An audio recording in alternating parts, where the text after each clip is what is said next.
Hello, and welcome to this episode of the Power Chatform. I'm your host, Matt Collins-Jones, and I'm with two awesome people tonight, two of my favorite people in this community. First up, we have the powerhouse that is Claire Carmichael. You all know Claire. You probably heard her before you've seen her because she has a booming voice in the Scottish community. She's one of the co-founders of the Virtual Power Group. So welcome to the show, Claire. Thank you for having me. Our next guest needs no introduction, but I'm going to try and give him one anyway. You all know Matt Beard. He is a regular fixture at a lot of the community events, from the Dynamics Communities Summit events to Dynamics UGs around the UK. He works at Data 8, a duplication detection and resolving software ISV. We did double check that having two Matts on the same podcast is not a duplication. So welcome to the show, Matt Beard. Thank you for having me. So what we like to do first is just go through some introductions. So I've tried to give you the best introduction I could give, but why don't you guys take it away and introduce yourselves, say who you are, what you do, and how you kind of got involved with what you're doing right now. So Matt, do you want to go first? I go first, okay. So I am a C# developer who fell into Power Platform and sort of stuck here by mistake. I'm a full stack developer, so still do everything across a full tech stack of writing the code, doing the servers, doing all that sort of stuff.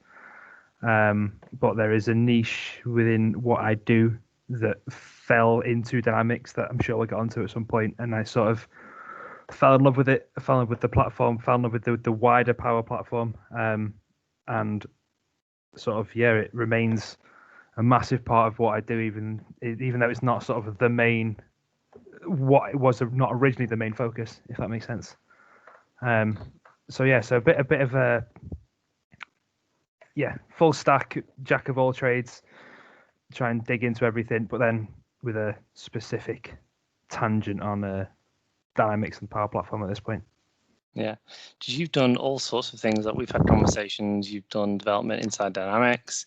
You have made the custom connector in Flow, which you were talking to me about last year for Data 8. Mm-hmm. So it's literally like the whole Power Platform is what you love to play with and everything else. Yeah, I try and read up on it a lot. My Twitter feed is basically the news and people talking about the news of Power Apps. So I can tell you what's going on with that, but I can't tell you what's going on in the real world. And I'll always try and be sort of cutting edge. So when the custom connectors came out and you could publish your own custom connectors, I would try to be one of the first to get that into the official marketplace. When PCF came about, I believe I was the first person to have a solution that got through the App Source certification into App Source. Wow. So just trying to be as cutting edge as I can be, because it's cool. That's mainly the reason I do it. I like doing it. Yeah. New stuff is cool. Yeah, I'm the same. It's always like trying to find the latest and greatest and play around with old toys. It's what excites me about this sort of stuff. So. Claire, why don't you introduce yourself? Tell us who you are and what you do. Well, I think you did an awesome job of introducing me. So I am a functional consultant based in Glasgow, projects in Scotland, and then predominantly London. Kind of fairly large CE first-party app implementations. So kind of classic Dynamics, all that good stuff. And then gradually over the last maybe 12 months or so, that's kind of become more and more Power Automate and, really sort of driving out that kind of standard, let's automate a business process and going, we are no longer hemmed in. You don't have to bring those processes into Dynamics to automate them now. It's like, no, we're allowed to play outside of the box now. And that's why I think it's so awesome. I'm nowhere near as bleeding edge as Matt is, because I'm not that technical. I have to just sort of play with the toys I'm given and push them as far as I know how. But it is about saying, adaptive cards, do exist, right? I can work with teams. They have that license. I can get that far. I can know the first party apps and what is involved. Marketing alone, is so cool now that we can get our hands on it. All of that stuff. It is about pushing boundaries and trying getting those in where they suit. Yeah. And like what you kind of said there, like moving those processes to Power Automate. People kind of talk to me a lot about Power Automate because it's kind of what I've been doing.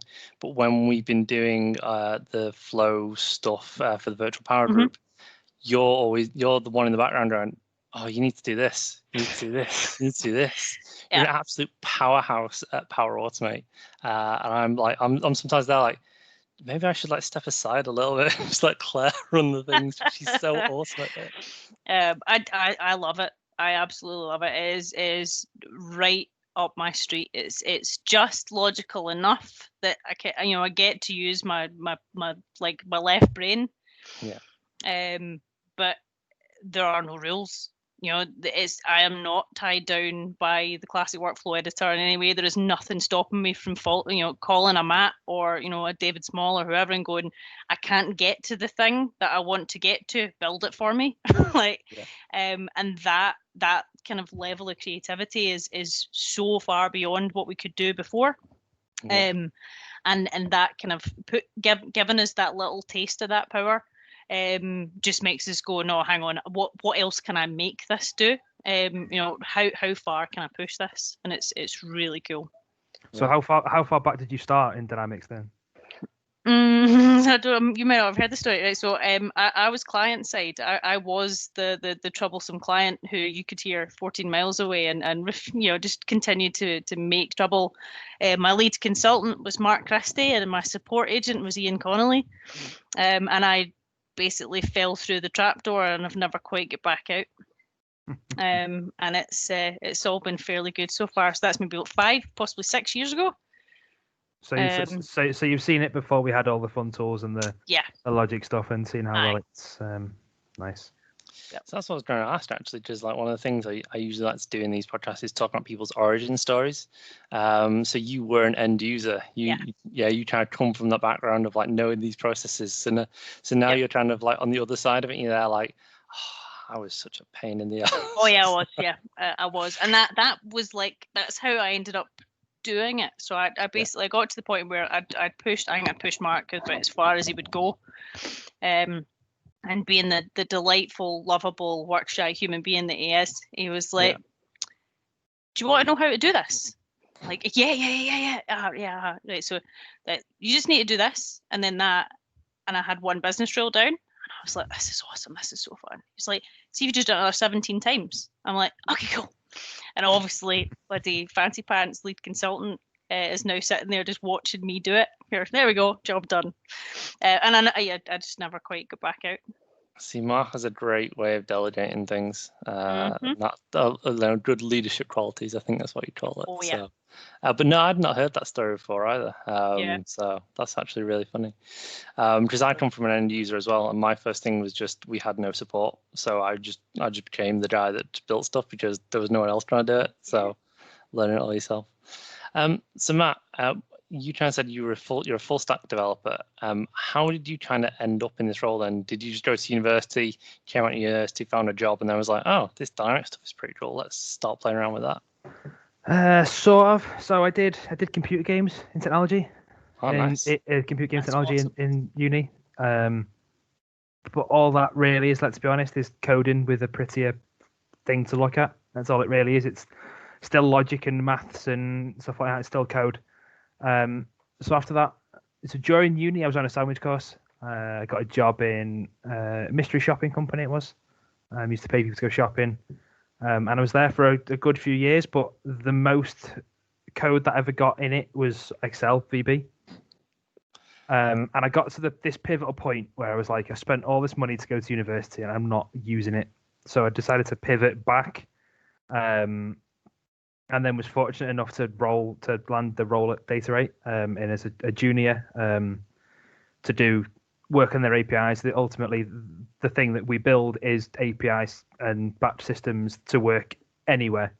So that's how it started. And then one of our clients said to us, "Have you ever heard of Dynamics?" And we went, "Oh well, we've got the disk from the action pack. Let's install it and have a play."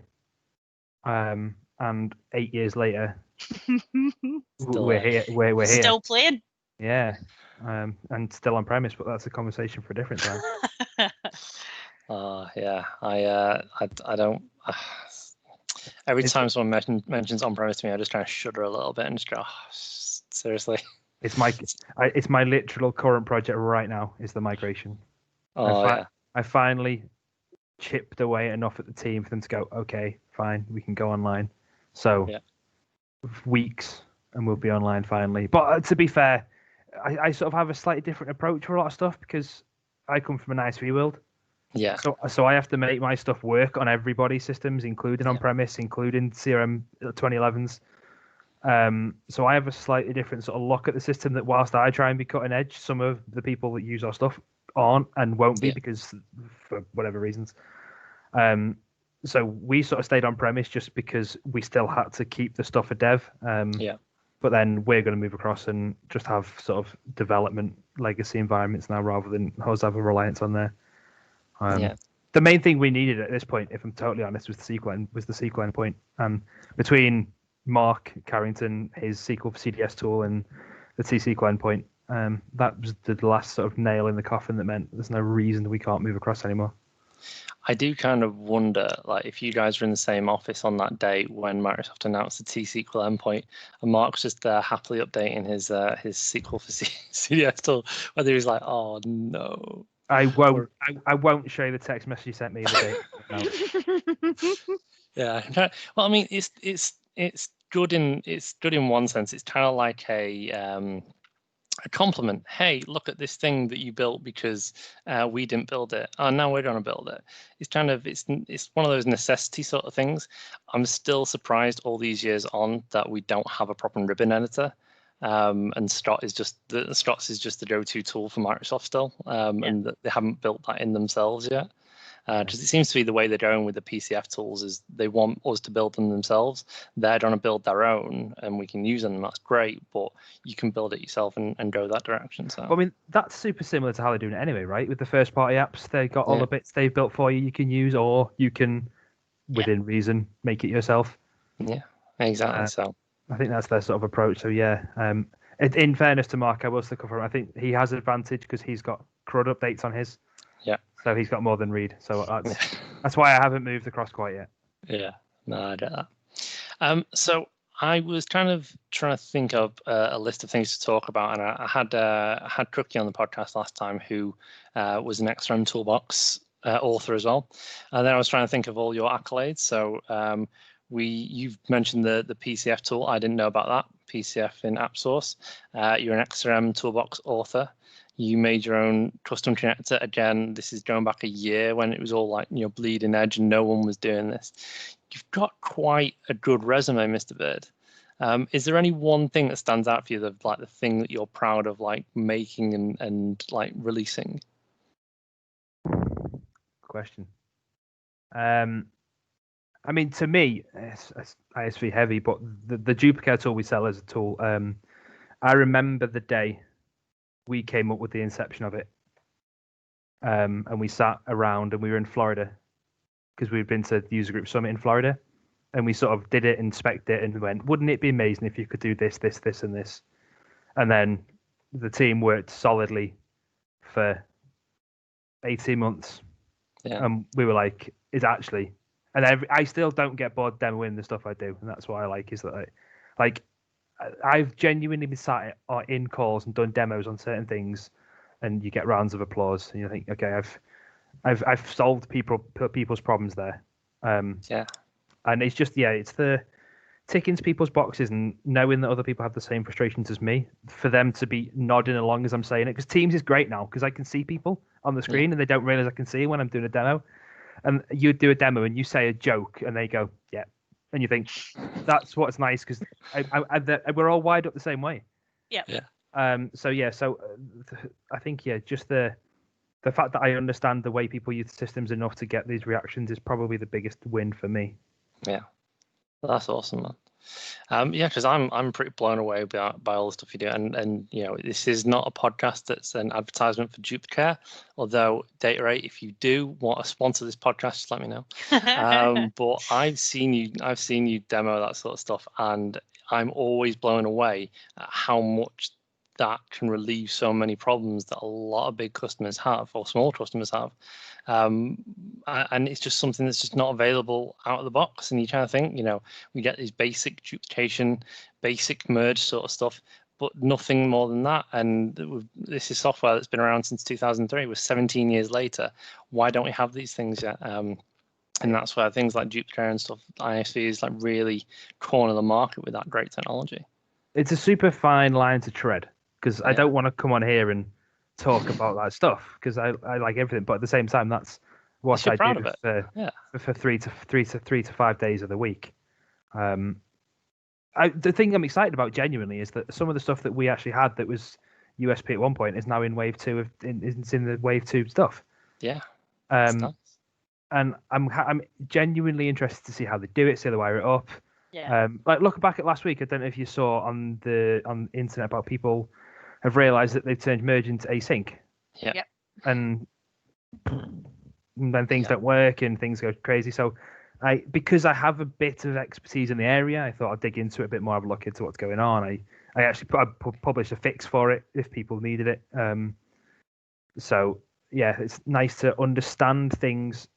I think when you have these areas you're so deeply involved with, that the slightest change, if you can understand it and then other people like to then know how it works, to share that knowledge on is useful. Yeah. Awesome. So Claire, you are one of the founders of Virtual Power Group. Is it Virtual Power Group Scotland or is it Virtual Power Group I was going to say it started as Scotland, and then people from the north of England got involved. Yeah, it was damn northerners. No, so it kind of started as Scotland.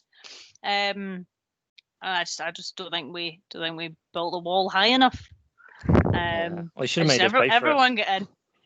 Yeah. No, and now there's people from all over Europe. There's a couple of guys from the States in it as well. And it doesn't really seem to bother anyone. That we kind of started out with a bunch of Scottish people heckling one another, and it's all kind of gone okay from there. Yeah. So what is the Virtual Power Group for the uninitiated? For the uninitiated, so the Virtual Power Group was born out of Drunk Claire agreeing to do something at the end of Scottish Summit. She's always getting me in bother, and so we realised there was a bunch of people that we saw at the after party at Scottish Summit in February that I hadn't seen since the February before.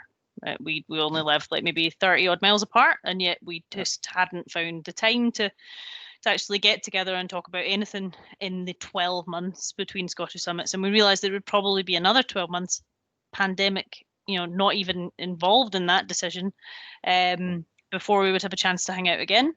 Yeah. And that there was something needed that actually kept us in touch between events, so that when we were not actually meeting up in person, that we were able to maybe keep in touch and keep each other in the loop of what we were doing, what we were learning, and what was going on. And it kind of just very quickly grew arms and legs. And so we were looking at trying to put on a series of night classes and accessible content for people like me. I'm a single mum. Getting to a user group is an absolute nightmare on a school night. Dragging the wee man through to Edinburgh on a Tuesday, so that we can go to XrmUG is, cute every now and again, but then by the time you drag him home at the back of 11, just because he's got a lanyard doesn't mean that he's going to be able to go to school the next day. Yeah.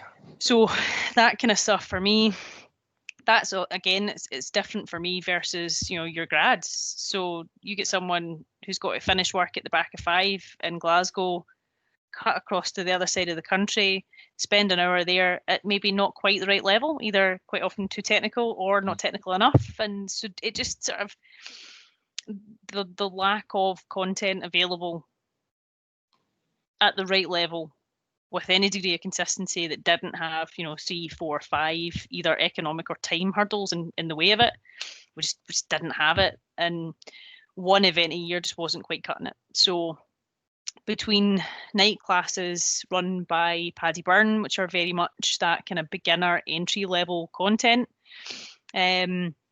that work either for people who are trying to get started in the Power Platform, or those people who have maybe been doing it for slightly too long, she says, without wanting to offend anyone, who just need a little bit of room and a bit of a safe space to get out of their comfort zone and actually be taught enough at that kind of low level of how does the makers portal work? You know, how does that app maker experience actually compare to the classic solution editor? Because it's 4 years since I actually looked at anything else. That kind of transition towards Power Automate quite quickly became something that people were looking for. Your session, Matt, was kind of the start of that, taking feedback from the members on that, then led into another event in its own right, now running sort of 2 months, heading into our 3rd month, giving people an opportunity to actually get involved in building a Power Automate flow so that they don't necessarily have to know anything. Yeah. And they can get involved and pitch in as far as design or even submit issues or challenges, and we'll then kind of work through them as a group. On top of that monthly forum discussion, again, trying to run that in a way that allows people to ask questions. So that kind of safe space where we've got 20-25 minutes of demo or technical presentation, and the rest of it is not recorded Q&A. Yeah. That kind of safe space, all really driving that, giving that forum to people to ask questions, to stay connected, to learn at their own pace, to feedback and actually drive the content calendar over the next couple of months as we start to move through. And then as part of that, just lockdown happened, which was just either the best or the worst timing. And I don't really know what will happen as we start to move out of it.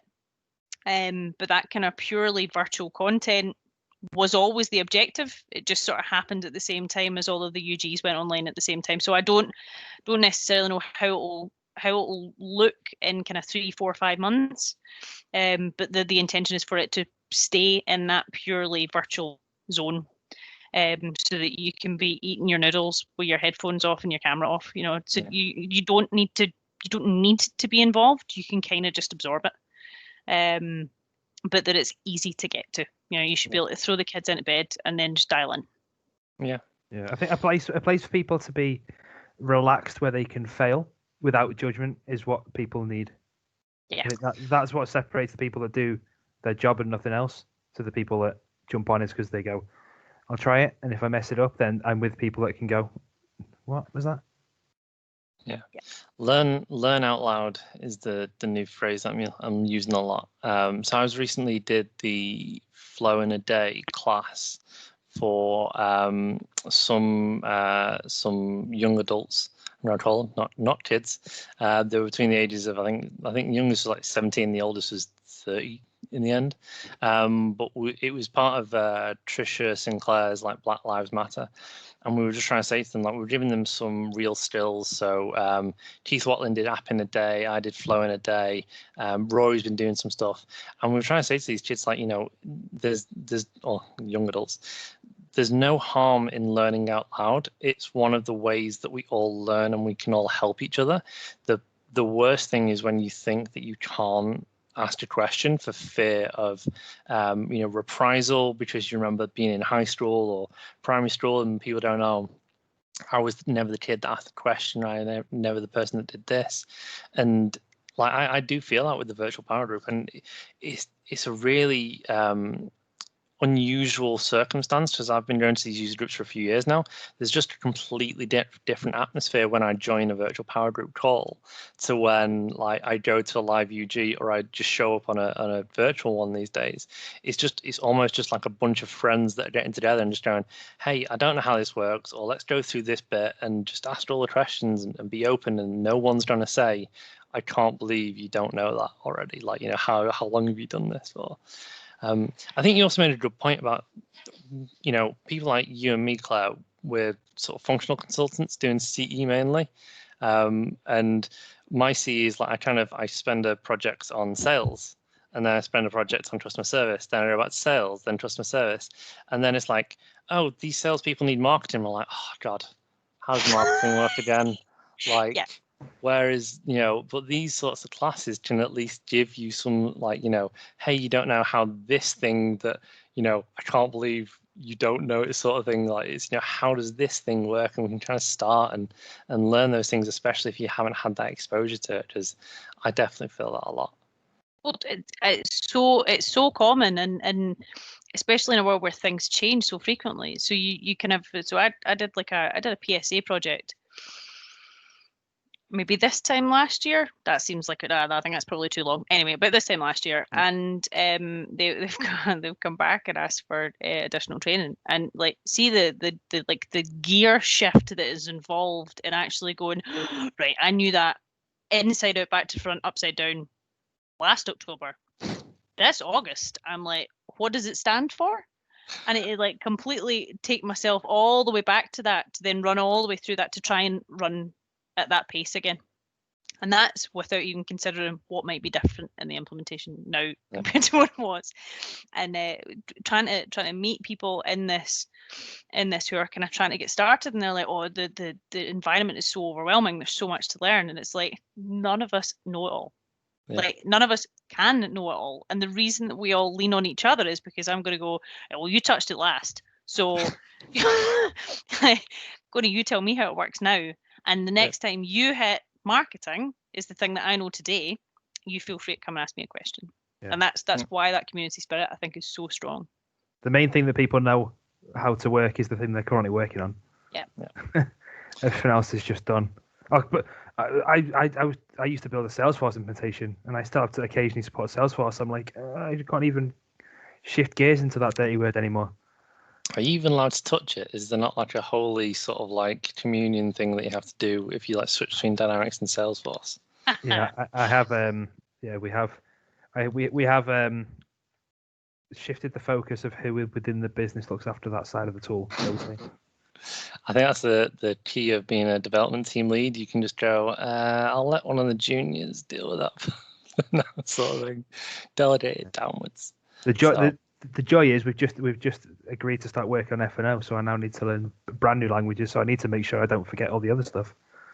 Yeah. So there you go. Oh, that's the new challenge. That's the new challenge. The dark side. Yeah.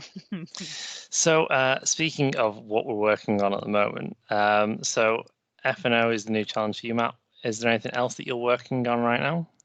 I'm trying to do a bunch of side projects. There is an Xbox track in Scottish Summit in 2021, which I thought was cool. So I've been trying to do a bunch of stuff around there to try and just come up with the talk with a different sort of idea to it. So integrate with the Xbox, integrating with games, and using Power BI and all sort of Power Platform combining with games. So I've been sort of building up this set of things that I've promised to Mark that I will debut at Scottish Summit as a new talk for that.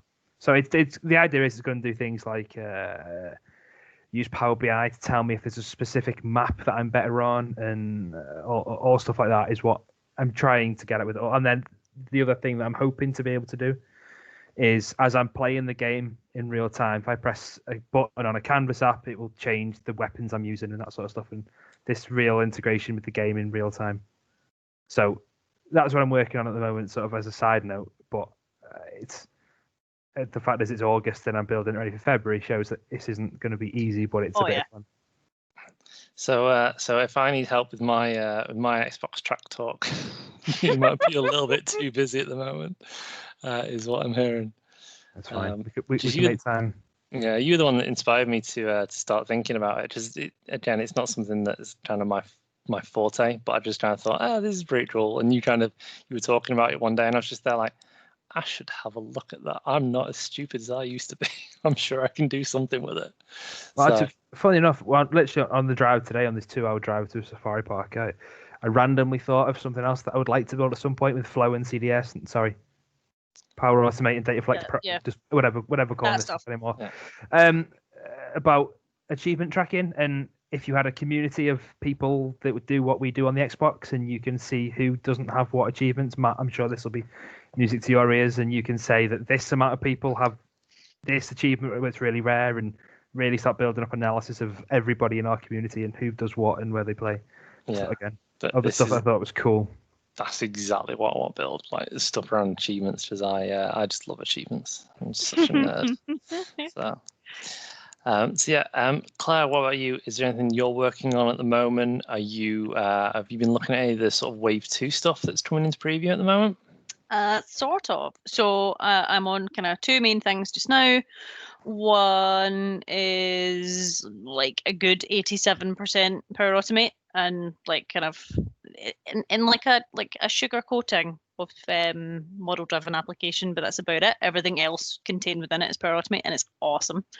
And then the other thing I'm on is all Dynamics marketing. So it's a kind of multi implementation of Dynamics marketing, so likely to be a bit of customer insights there as well, which is new to me. So marketing, I've done a couple of times, but customer insights is kind of new. So that's been a lot.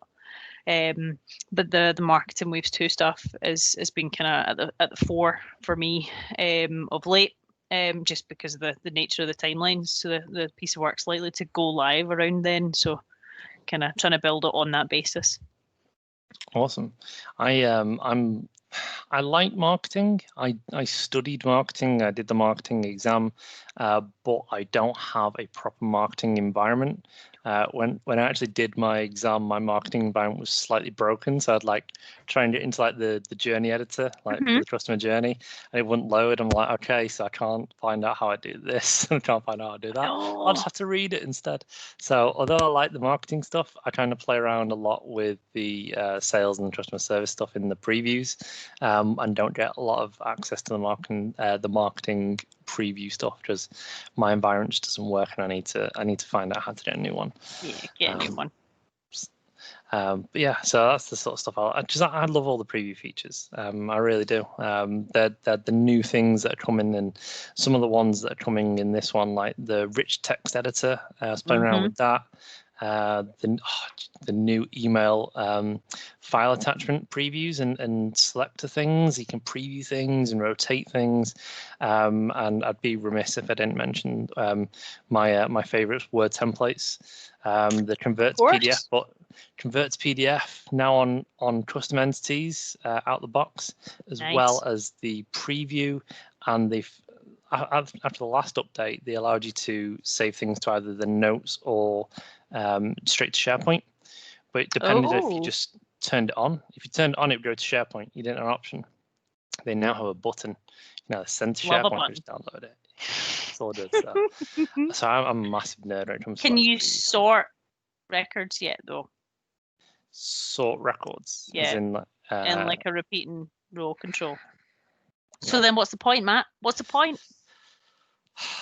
So one thing I really need to do, and hey, this should be a good thing for me and you to consider. I've already done it. Do you want to see it?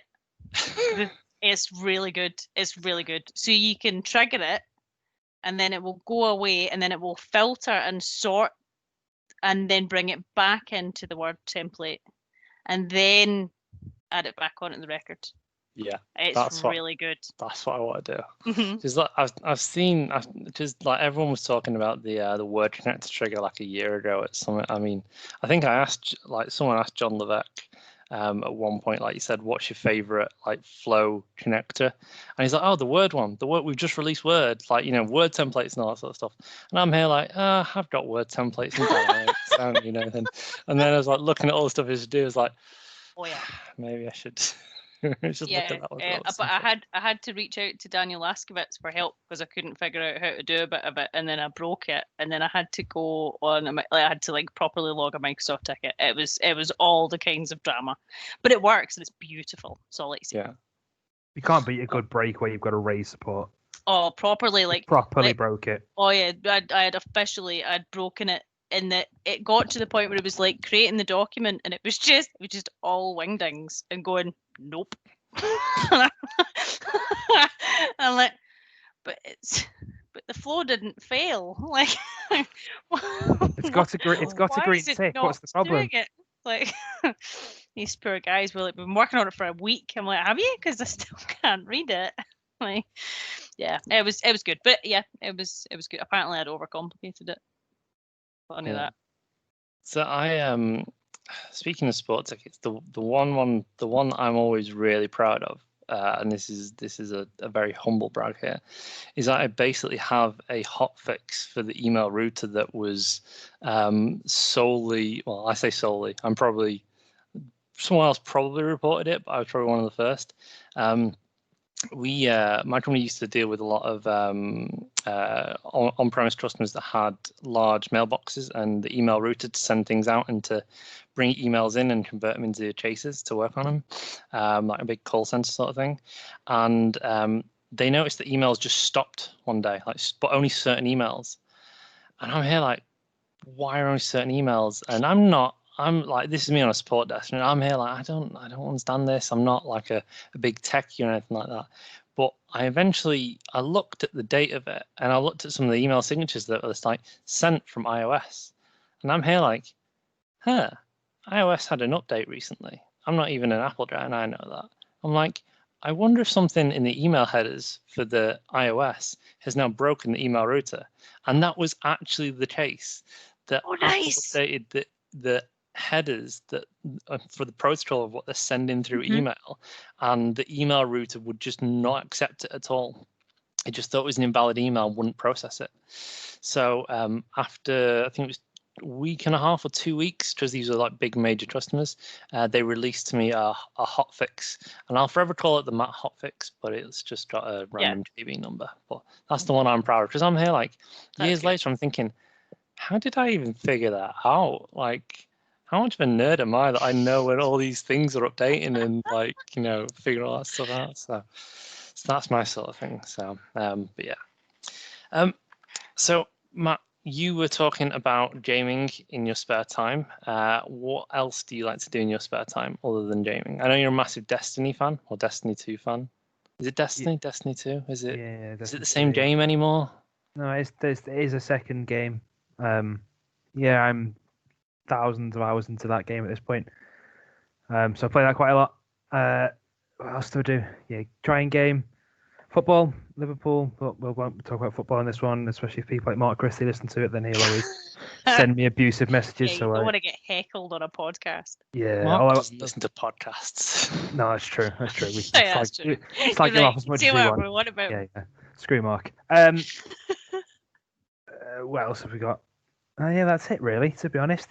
I've got a little 3-year-old, so we spend a lot of time going to, well, not recently, but soft plays, and my life also is in those places.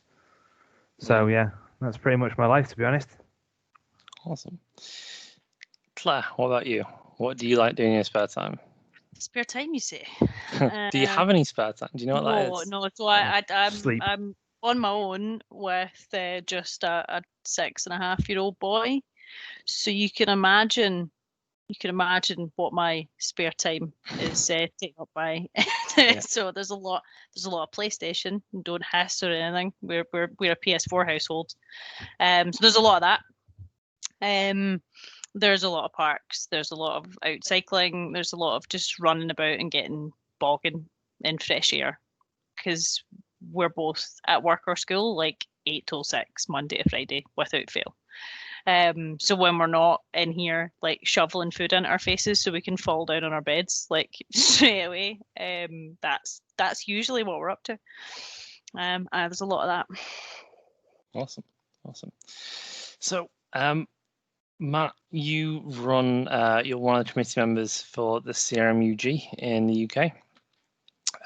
How has it been, kind of like coming on board that committee? Because I think you only joined it, was it last year? Was that kind of a something that you thought about in your future, or was it something they approached you about? Good question. So I always remember years ago. So we went pretty much from the first week we installed Dynamics. We went to the user group back in the long old days of Adam Vero. Yeah. And I used to enjoy it, and if they ever needed help, I'd help out and do whatever I need to do, and that was it. And I always said, if you ever need help, I'm about. If you need me, do whatever. And then at some point, I can't remember, I got into a conversation with Andy at some point, and he went, we're having a bit of a freshen up. Some people may want to step down. I know Sarah was leaving to Canada and stuff like that. So I went, yeah, I have the time. I can help you out. I can do whatever you need to do. I'm familiar enough in these parts that I'm confident enough to lead, to stand up and go. I now have that belief that just because I don't know, that doesn't matter. I think that's once you have that belief, it changes everything. And yeah, they asked me to help out, so I did it. So the first one we did, I've not actually done a physical real life one since I joined the board. They've all been virtual, but they've been big virtuals. A lot of the user groups are 20, 30 people, which is fine. I'm absolutely not knocking that. But the first one, I think we were up 150 plus. Yeah, that's huge. Which was quite a big one. So yeah, it was. Yeah, I think it's sort of been I think it's one of the longest standing UK ones. The Reading London one. Yeah. But once it goes virtual, it sort of opens up the spec a little bit more and whatever. So yeah, it's all a learning curve. It's amazing to see the amount of work that goes on behind the scenes for these and how people like Andy Bibby and Scott Giroux can have a normal life as well as putting the sheer amount of work into these events they do. It just blows my mind. Yeah. So I'm trying as much as I can to go. That's fine. I can do that for you. And same. I think Trisha Sinclair joined at the same time as me. Ferridan, and then Emma, Scott, and Andy. Well, not Scott anymore. Scott is sadly leaving us as well. He's not dying. He's just moving to Canada as well. Yes, we should point that out. Yes, correct. I think that's key. Yeah. He's not leaving. Because you did sound genuinely devastated. We are. I am genuinely devastated. Although he did say today that he isn't leaving us on WhatsApp, so it's fine. We can still that's fine. ask for his input. Just it'll be on a -5 hours or 8 hours, whatever the time difference is. So it was basically a case of talking out, offering to help, just doing what people want of me, and we're there doing that what it is, and it's nice to have a bit more. It's nice to give a bit more back after being there for so long and learning so many things. I genuinely wouldn't be where I am now if I hadn't been to those user groups. So it's nice that I can hopefully help other people do the same thing I did. Yeah, absolutely. It's like I remember going to my first user group, and it was at the London Reading one, back when it was at Microsoft campus there, and seeing like Adam and Sarah and Scott all present. It was just kind of like, wow, the stuff that I know, and I think I'm pretty good at this, is nothing compared to these people. They've forgotten more than I'll ever know. So yeah, those events are amazing, which leads us nicely onto Scottish Summit, which I was trying to not talk about too much, not because I don't like Scottish Summit, but because Matt was unfortunately very sick. And was able to attend Scottish Summit, and it was right before lockdown when we saw each other all for the last time. So do you know what? That's the first, and well, actually, so I was also supposed to talk at Birmingham the Wednesday before, sort of a warm up gig as such. Yeah, and it's their first and hopefully only ever time I've had to go, and I can't do it. And it takes a lot for me to say I can't do one of these events, so I'm genuinely devastated I didn't make it this year. Yeah. It was good. Sorry. It was awful. It was awful. Yeah, it wasn't. No, it was terrible. It was pretty amazing. I mean, it caused the pandemic, so it can't have been that good. I mean, exactly. There is that. Shut down the country. It's quite the night out. So it was actually funny as well. Like when I got to Scottish Summit, I was kind of sat with like my colleagues and stuff, and just like getting acclimatized right in the morning. And Andrew Bibby pops out of nowhere, and he's like, "Oh, hey, Matt," and shake his hand and stuff. And because I've been to loads of conventions and things like that, and I know about FluCon or ConFlu, so I always take like antibacterial with me and like your hand sanitizer, and this is like right before COVID, so I like instantly have to shake his hand, I like get it out and start to use it. He's like, "Oh, can I have some of that?" I was like, "Yeah, here you go." And then he sniffs, and I was like, "Are you not very well?" And he's like, "No." I'm like, "Why did I just shake your hand? You could have COVID." So, but it's all good. Claire, do you have any, and this is not to make Matt jealous or anything, but do you have any really good memories of Scottish Summit this year? This was my first Scottish Summit. So this was your first Scottish Summit, so you didn't. Yeah. Oh, right, okay. No, I didn't make it to the one last year. I kind of let Ian down a little bit with that one. So. You bet, yeah. So, I I was speaking first this year, so I kind of missed John's keynote, and I was kind of devastated about it. And then my session was so fun. It was just right. It was like a proper like hour of fun, because it didn't matter. And I think that's kind of the tone that we've all struck a few times. It was just like, I have this really cool story to tell. I'm so desperate to tell you it. And I actually kind of, it's sort of irrelevant whether or not you actually like take anything technical from it. It's more about, it was predominantly around, and I think I referenced your blog, Matt, about that kind of Xbox API thing that you kind of did about maybe last year, maybe even the year before. And it was all about saying, like, try and take this technology and use it in your real life. Like, so genuinely, like, try and build something for yourself with this. Be your own client, and you will learn more about it and more about you, and you'll be better at what you do for doing it. So here's a big bunch of random examples. Like, here's my stupid story. Here's a whole bunch of random examples of things that have been done with this. Stop looking at this in that kind of CE implementation way, where you're like, well, here's what comes out of the box. I will now put glitter and stickers on it. It is now out of the box. And you're like, right, okay, very good. Right. That's how we always live. But you have to stop thinking like that. You have to actually go, well, what is it you want to do? Now I will get cardboard and I will cut it to fit. Like, genuinely, you have to change that whole mindset. That's really hard to do unless you actually start from zero and build something. Because we are so used to starting from one and going, do I need to add a wee bit or take a wee bit away? And usually it was take loads away. And so that whole mindset. So I kind of got to have this huge big hour of silliness and fun, and then got to cut about all day, having the time of my life with other people. And because Scottish Summit was so broad, it was not that kind of Power Apps and customer engagement focused sort of 365 Saturday thing that we'd had before. I was just like, I'm going to go to the office track. I'm going to go to the like. I basically hung out in like learning about Teams and like those kind of other uses for virtual agent, and seeing people like Louise Fries, and it was that stuff for me that totally opened my eyes to, actually, I don't need to live here anymore. I can play in this whole zone. It was an awesome day, and I think 21 is going to be even bigger. And the best bit of that is obviously with it being online. If you don't get all of them, you can spend the following 3 months probably trying to actually fit all those sessions in after the fact, because I don't think it would be physically possible to watch them any quicker than that with the number of sessions that are going to be on that day. Yeah, it's trying to be insane. But yeah, I love the event. It was the first. I mean, I've been to big events before, but it just felt differently. It just felt like it was just all of the rock stars and all of the people that you've seen or that you know all coming together in one place. And as you say, it was so broad. You could go to anything. So, you could go to a talk on imposter syndrome, you could go to a talk on Azure, Teams, SharePoint, all those sorts of things. So it was loads of fun. You'd be proud of Malin, Matt.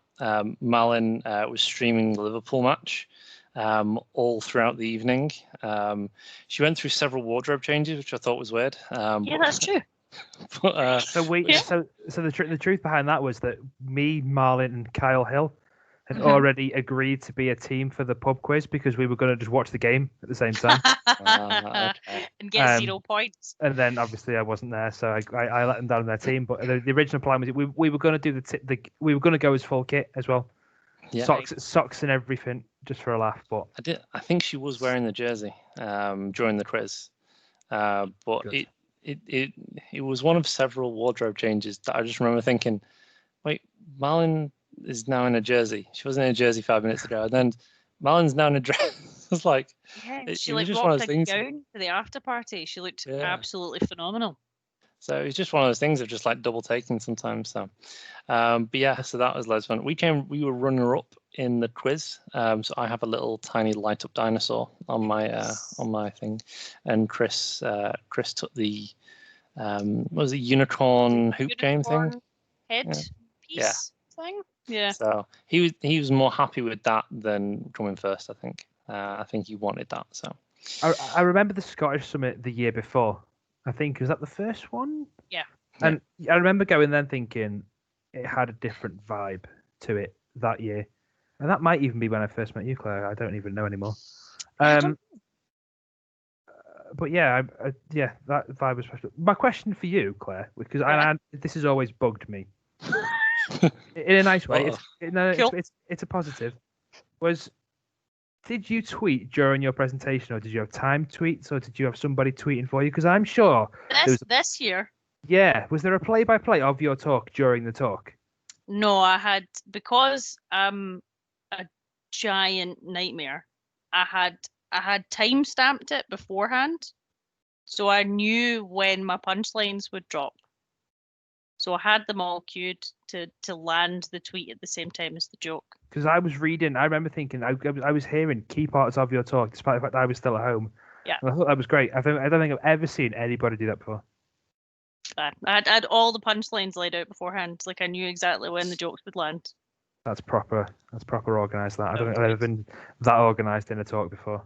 It's weird though. Like, it just throws you off. I was still drunk though, Matt. Like, don't like. Well, there you go. So that's what I'm going to try and do. Is I'm going to try and time my stuff perfectly like that because I tried that. The only problem with me is I was an idiot and I tried to tag the Flick people in my thing and didn't test it beforehand. So I tested like pressing the button and tweeting, but not pressing the button and actually tagging Shortcut Labs in my thing. So that's the thing to sort out next time.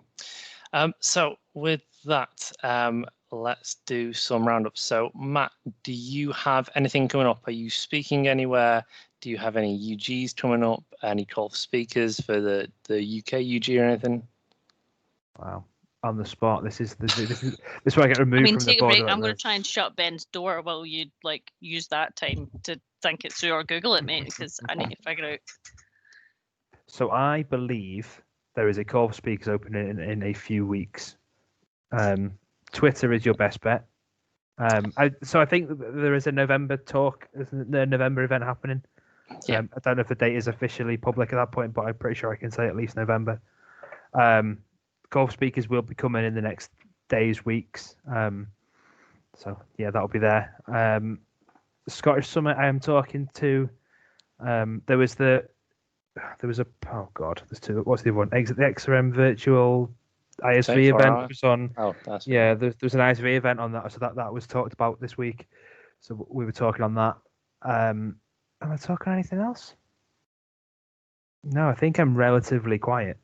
I think I've one of the downsides of everything, other than the fact that it was a pandemic. One of the downsides is that because you do your events and they're recorded, you often, it sounds daft, and I do sometimes liken what we do to stand-up comedy, because you stand up in a room with a routine. It's funny or not is debatable depending on who's giving the talk, and the problem you've got is they're recorded now, which is fine and it's great for people want to see it, but your reusability, some of the stuff you've got is more limited than it ever used to be. So I'm using the chance now that I've basically shelved everything I've ever spoken about, and I'm going to start again. Yeah, with some interesting stories. So there's the Xbox one I'm working on. There's another one that is going to take, I reckon, about a year to do. Okay. So I'm going to plan ahead for that and sort of building it piece by piece. Nice. So I'm not even going to say what it is yet because it might not work. Okay. But in 1 year's time, everyone. Yeah, he has to show us something. Space. Yeah.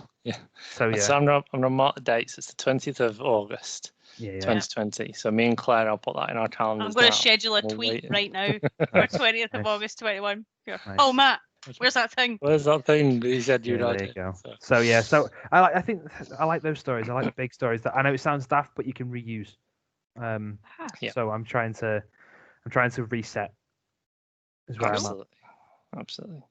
Claire, what about you? Where can people find you? Are you obviously you're organising the virtual power group, but are you doing anything else at the moment? I think that's mostly it, to be perfectly honest. I have gotten very, very close to submitting for Scottish Summit and haven't quite made it yet. the sort of announcement, I think today was kind of one of the most public elements. The virtual power groups supporting the new speakers track for Scottish Summit. So that's awesome, by the way. the chances are I'm probably going to be helping like 8 other people through to Scottish Summit rather than actually prepping for me this time. And I may end up having to just kind of drop it. So that's going to be a kind of an ongoing mentorship and support program within the virtual power group. So that whole safe space that we were talking about earlier on, we're going to make it even safer again, and bring that to kind of invite only groups and let give those people a forum to present shorter, less technical, or kind of increasing that gradually over the next couple of months so that they can get really detailed, concentrated feedback from some pretty awesome industry and community leaders.